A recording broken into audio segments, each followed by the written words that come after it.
গৃহস্থের বাড়ি লাগোয়া ইটের গাদা থেকে 4 ফুট লম্বা বিষধর পূর্ণবয়স্ক চন্দ্রবোরা সাপ উদ্ধার করলো কাটোয়া বন দফতর।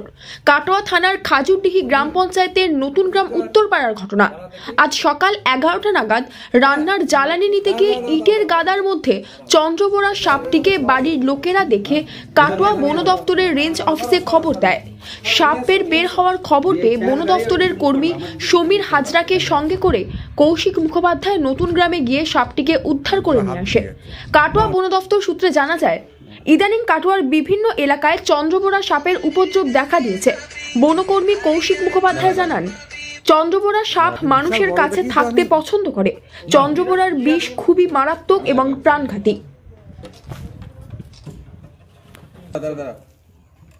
ছেড়ো না দাঁড়া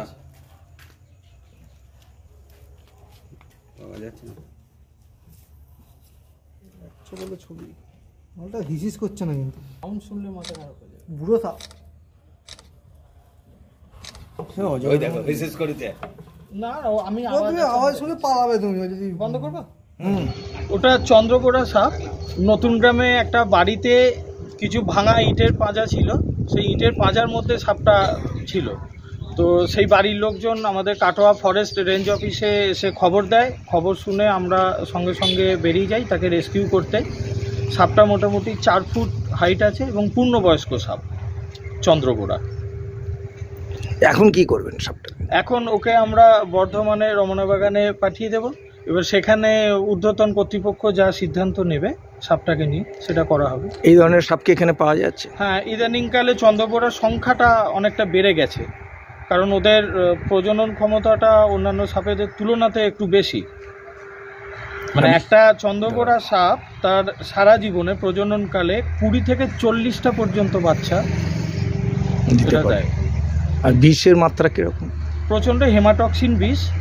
এরা কামড়ালে রক্ত জমাট বাঁধা প্রথম বন্ধ হয়ে যায়, যে কারণে অনেক সময়তে রক্তক্ষরণের জন্যও মানুষ মারা যায় এদের কামড়ে। কিন্তু এদের হেমাটক্সিন বিষের প্রভাবে মাংস পচে যাবে, শরীর আস্তে আস্তে পচে যাবে, প্রচণ্ড যন্ত্রণার সঙ্গে মারা যাবে। আর এরা মানে প্রচণ্ড প্রতিশোধ স্পৃহ মানসিকতা এদের। মানে এরা অন্যান্য সাপ সাধারণত কী করে, কোনো ইঁদুরকে ধরলে তাকে কামড়ায় খেয়ে নেয়। চন্দ্রবোরা করে কি, একটা ইঁদুরকে ধরলো তাকে কামড়ে তাকে ছেড়ে দেয়। সেই ইঁদুরটা বিষের জ্বালা ছটফট করতে করতে তার গর্তে ঢুকে যাবে, তখন চন্দ্রবোরা তাকে সপরিবারে খাবে। মানে শুধু এই একটা ইঁদুরকে খাবে না, তার গোটা পরিবারটাকে খেয়ে নেবে। এবং এদের দাঁত, বিষ দাঁত, বিশ্বের 2য় বৃহত্তম বিষ দাঁত চন্দ্রবোরার। কাটোয়ার শিক্ষা জগতের একটি সুপরিচিত নাম সারস্বত মিশন স্কুল। আপনার সন্তানকে যুগোপযোগী শিক্ষায় শিক্ষিত করে তুলতে আমরা বদ্ধপরিকর। পড়ুয়াদের বাংলা, ইংরেজি, হিন্দি 3টি ভাষায় সাবলীল করে তুলতে ভাষা শিক্ষা, অঙ্কন, আবৃত্তি, কম্পিউটার শিক্ষা, সেই সঙ্গে শরীর চর্চার প্রশিক্ষণ প্রদান করা হয়। বর্তমানে 2024 শিক্ষাবর্ষে সীমিত সংখ্যক আসনে ভর্তির প্রক্রিয়া চলছে। আপনার সন্তানের উজ্জ্বল ভবিষ্যতের জন্য বেছে নিন সারস্বত মিশন স্কুল।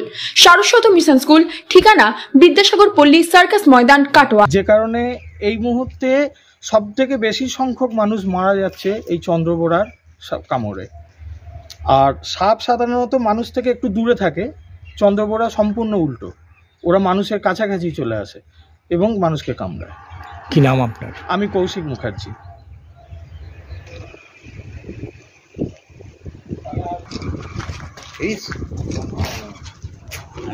দাঁড়িয়ে বিষের প্রভাবে মানুষের শরীরের মাংসে পচন শুরু হয়। সাপটিকে বর্ধমানের রমনা বাগানে পাঠানো হবে বলে কাটোয়ার বন দপ্তর সূত্রে জানা গিয়েছে। বিষধর সাপ উদ্ধার হওয়ায় স্বস্তির নিঃশ্বাস ফেলেছে গৃহস্থের বাড়ির লোকজন। News network.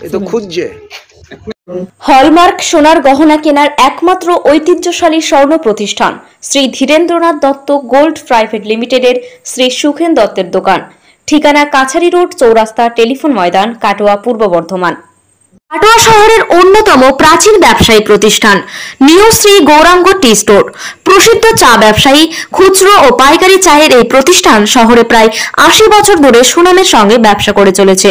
ঠিকানা কাটোয়া স্টেশন বাজার, চৌরাস্তা।